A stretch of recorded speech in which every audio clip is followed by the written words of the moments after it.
The Middle Ages, a time when people were not exactly the poster children for hygiene or rational conflict resolution.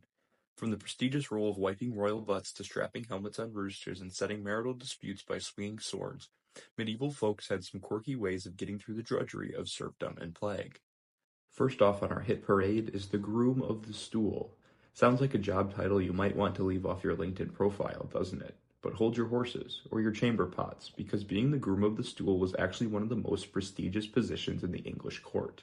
This lucky chap had the enviable task of assisting the king in excretion and personal hygiene. That's right, when the king went to make his royal deposits, the Groom of the Stool was there to provide soothing conversation and, hands-on assistance. Originating during the reign of Henry VII, this position was more about just wiping. It was a gateway to power, allowing unparalleled private access to the king at his most vulnerable. Imagine having the king's ear while literally holding his... Never mind. The position became so influential that by the time of Henry VIII, the Groom of the Stool was handling the king's personal finances, which were probably as messy as his royal behind. Let's dissect the charming tradition of divorce by combat. Because nothing says I want a divorce like donning armor and trying to bludgeon your soon-to-be ex-wife into submission.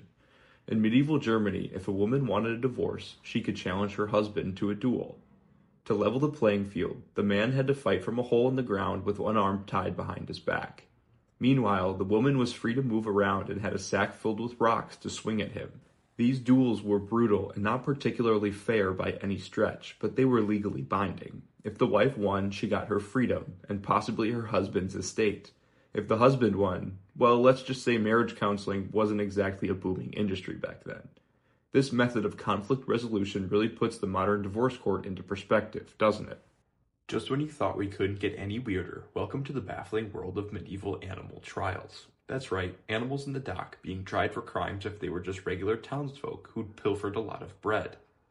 These weren't just informal mockeries of justice, these were actual court proceedings with legal representation. From the 13th to the 17th century, Europe took the phrase, "it's a dog's life," a bit too literally, putting animals on trial for various misdemeanors and felonies.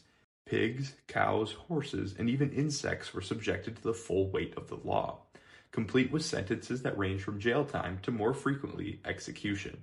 Imagine a pig dressed in a tiny prisoner outfit awaiting its sentence for eating communal crops. You can't make this up. For example, in 1457, a sow and her piglets were tried for the murder of a child in France. The sow was found guilty and executed, while her piglets were acquitted due to their youth and the bad example set by their mother. Justice? More like just nuts. These trials weren't just a bizarre footnote in legal history. They reflected a time when folks believed that animals were moral agents capable of committing crimes willfully.